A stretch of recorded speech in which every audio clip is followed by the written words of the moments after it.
Cuando vas a invertir en un fondo indexado o en un ETF, te enfrentas a un documento lleno de números, gráficos y términos que pueden parecer un idioma completamente nuevo. Pero detrás de todas esas páginas está la información más importante, lo que realmente estás comprando. En este vídeo te voy a explicar paso a paso qué mirar en ese documento para entender si el fondo vale la pena o no. De forma muy sencilla, sin tecnicismos innecesarios, sin jerga y con ejemplos lo más reales posibles. Lo primero que hay que tener claro es que ese documento, el llamado folleto o prospecto, no está ahí por decoración. Es el contrato oficial entre tú y el fondo.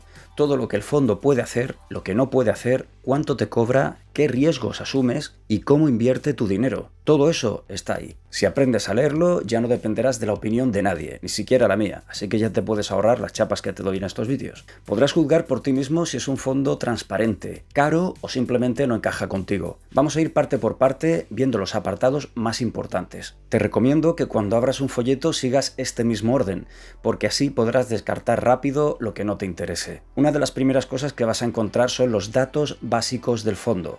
Parece una sección aburrida, pero aquí está la tarjeta de identidad del producto. El nombre completo, el código ISIN, la entidad gestora, el país en el que está domiciliado, la divisa y el objetivo de inversión. El ISIN es como el DNI del fondo. Si buscas ese código en cualquier plataforma, sabrás exactamente de qué producto se trata. El país de domicilio también es muy importante. Muchos fondos europeos están en Irlanda o Luxemburgo, porque tienen una regulación fiscal favorable y están supervisados por las autoridades de esos países. No es algo malo, de hecho es lo más normal en fondos de gestoras grandes como Vanguard, iShares o Amundi. La entidad gestora te dice quién administra el fondo. Vanguard, BlackRock, Amundi. Saber quién está detrás es importante porque te da una idea de su reputación, su tamaño y su transparencia. También verás las divisas de referencia, que puede ser euros, dólares o libras. Esto influye en el riesgo de divisa. Si el fondo está en dólares y tú inviertes en euros, las fluctuaciones entre las monedas pueden afectar tus rendimientos, y eso hay que tenerlo en cuenta. Por último, en esta parte inicial suele aparecer la política de distribución. Esto indica si el fondo reparte dividendos o si los reinvierte automáticamente. Si pone acumulación, significa que los dividendos se reinvierten dentro del fondo. Estos son los que yo suelo usar. Si pone distribución, significa que los paga en efectivo normalmente cada trimestre o cada año. Una vez que tienes claro qué fondo es, el siguiente paso es entender qué índice replica. Porque decir fondo indexado no significa mucho si no sabes a qué índice se está enganchando. El documento tiene que especificar claramente cuál es el índice que sigue. Por ejemplo, puede ser el MSCI World, el S&P 500, el Eurostoxx, el que sea. Este detalle define todo: el riesgo, la diversificación, las regiones, las divisas y el tipo de empresas que hay dentro. Si el fondo sigue al MSCI World, estás invirtiendo en miles de empresas de países desarrollados. Si sigue el Eurostoxx 50, solo estás dentro de las 50 mayores empresas de la zona euro. Si sigue un índice de emergentes, tendrás más riesgo, pero también más potencial de crecimiento. Otro punto a mirar aquí es cómo replica el índice. Puede hacerlo de dos formas. La primera es la réplica física, que significa que el fondo compra las acciones reales del índice. Si el índice tiene Apple, Microsoft y Nestlé, el fondo también las tiene. La segunda es la réplica sintética, en la que el fondo usa derivados financieros para imitar el comportamiento del índice sin tener todas las acciones. Esto puede ser eficiente o no, porque añade riesgo de contraparte.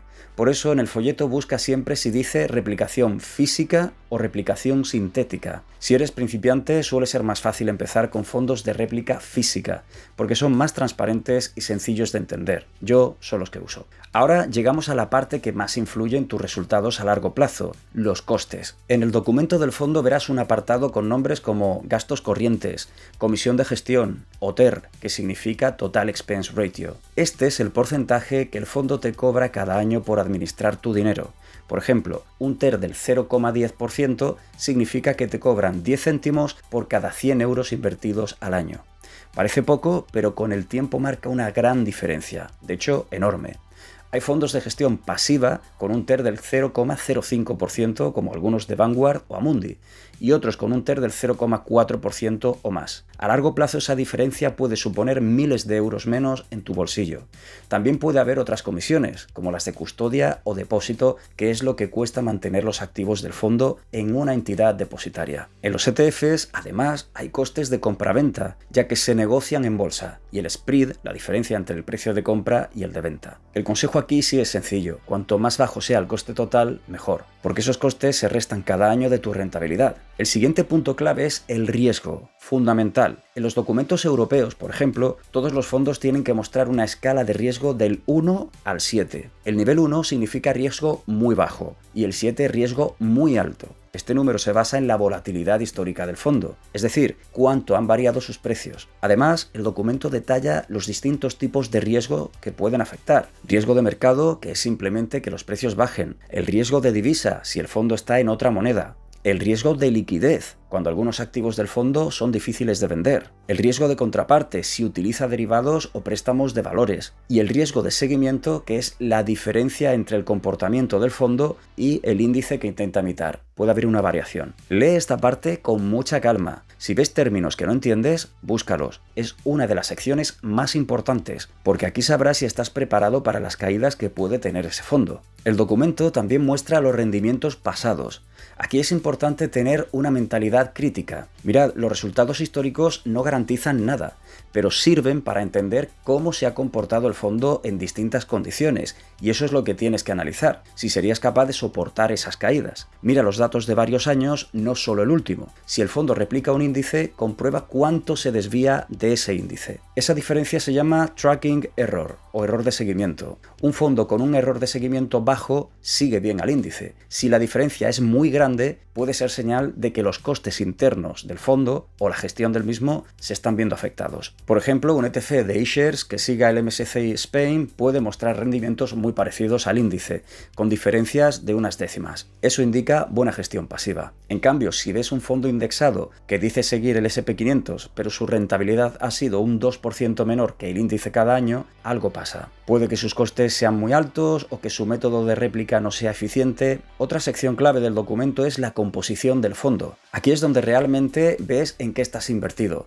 Normalmente se muestran los 10 principales valores, que te dan una idea del peso que tiene cada empresa. Por ejemplo, en un fondo que sigue al S&P 500 verás nombres como Apple, Microsoft, Amazon, Nvidia. También verás el porcentaje que cada una representa del total. Si las primeras 10 empresas suman más del 30% del fondo, significa que está muy concentrado. Eso no es malo por sí mismo, pero debes saberlo. También suele aparecer la distribución sectorial: tecnología, finanzas, energía, salud, y la distribución geográfica, por países o regiones. En fondos globales esto es muy útil para ver si estás demasiado expuesto a Estados Unidos o a Europa o Asia. Y a veces se incluyen ratios financieros medios del fondo. El PER, que es el precio-beneficio, el PB, que es el precio-valor contable, o el rendimiento por dividendo. Estos ratios te ayudan a comparar fondos parecidos. Si dos fondos siguen el mismo índice, pero uno tiene un PER más alto, significa que sus empresas están más caras. Vamos a ver también un dato muy poco comentado, pero muy relevante: la rotación de cartera. Este número indica qué porcentaje de los activos del fondo cambia cada año. Un fondo con rotación del 10% apenas compra y vende. Uno con el 100% renueva toda su cartera cada año. Cuanto más alto sea este número, más costes internos suele tener. En fondos indexados y ETFs, lo ideal es que sea bajo,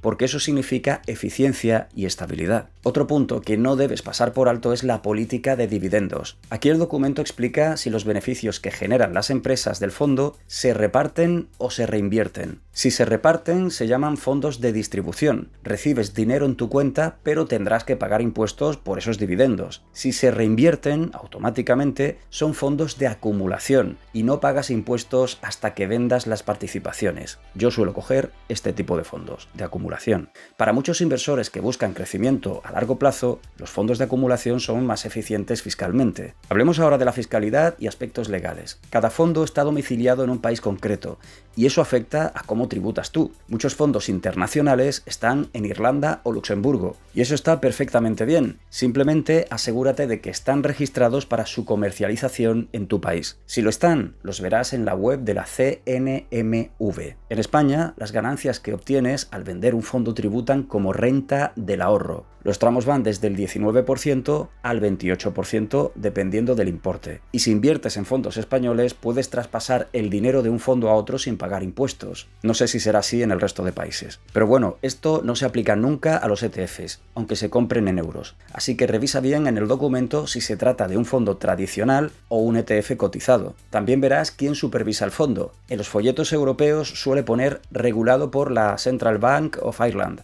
o por la CSSF de Luxemburgo. Eso te asegura que cumple con las normas europeas que limitan el riesgo y obligan a la diversificación. En algunos documentos hay apartados adicionales con cláusulas importantes. Por ejemplo, ¿qué pasa si el fondo no alcanza un tamaño mínimo y la gestora decide cerrarlo? ¿O qué sucede en casos excepcionales como crisis financieras o suspensión de mercados? También se especifica si el fondo puede usar derivados, si presta valores para generar ingresos extra o si utiliza apalancamiento. Todos esos detalles importan, porque pueden aumentar el riesgo sin que te des cuenta. Vale, hasta aquí hemos repasado las partes principales del folleto. Ahora te voy a proponer un pequeño método para leerlo de forma eficiente, sin agobiarte. Primero, mira la portada y los datos básicos para saber si el fondo está disponible en España o en tu país y en qué moneda trabaja. Segundo, localiza el índice que replica y el tipo de réplica. Tercero, busca el TER o gasto total anual.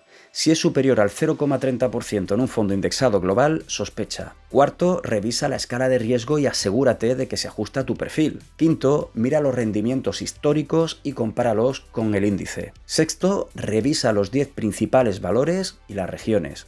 Séptimo, comprueba la política de dividendos. Octavo, lee las cláusulas legales y los riesgos adicionales.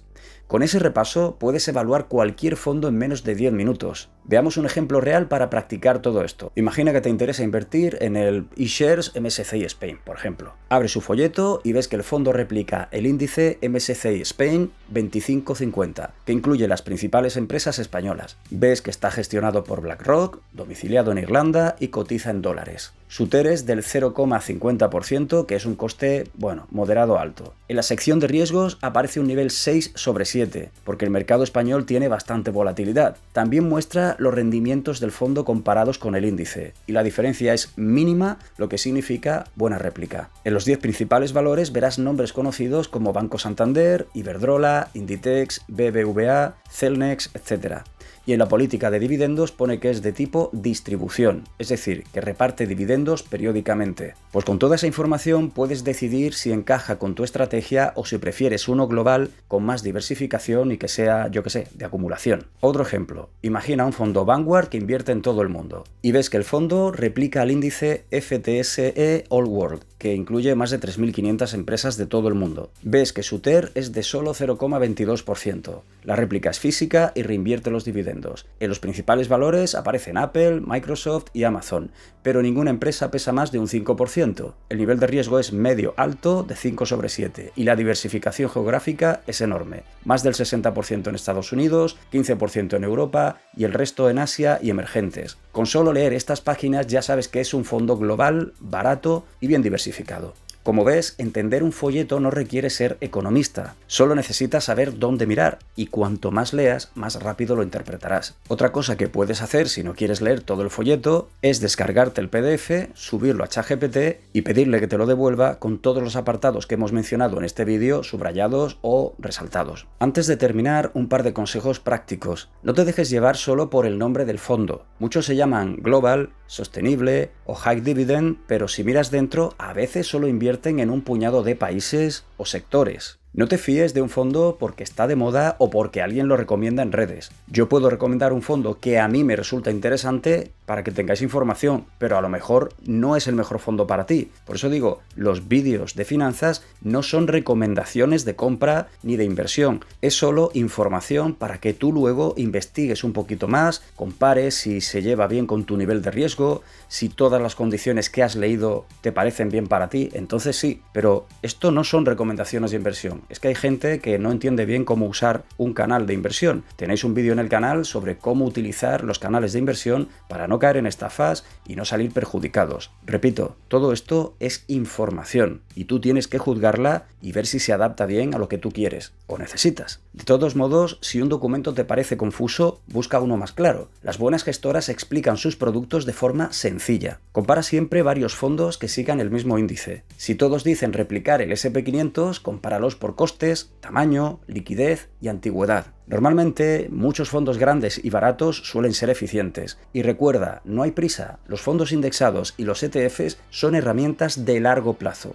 No se trata de encontrar el que más suba este mes, sino el que te acompañe durante años sin sorpresas desagradables. En resumen, cuando leas el documento de un fondo, busca 10 cosas. ¿Quién lo gestiona? ¿Qué índice sigue? ¿Cómo lo replica? ¿Qué comisiones cobra? ¿Qué riesgos tiene? ¿Cómo ha rendido? ¿En qué invierte? ¿Cuánto rota su cartera? ¿Qué hace con los dividendos? ¿Y qué implicaciones fiscales tiene? Si entiendes esas 10 claves, entenderás prácticamente todo lo importante. Y lo mejor de todo es que una vez aprendes a leer un folleto, podrás analizar cualquier fondo del mundo con tus propios ojos, sin depender de opiniones, sin caer en trampas de marketing y sabiendo exactamente en qué estás invirtiendo tu dinero. Ese es el verdadero poder del inversor informado. No se trata de adivinar el futuro del mercado, sino de entender el presente de lo que estás comprando. Y el documento del fondo, ese que la mayoría pasa por alto, es donde están todas las respuestas. Así que dedícale un momento porque vale la pena.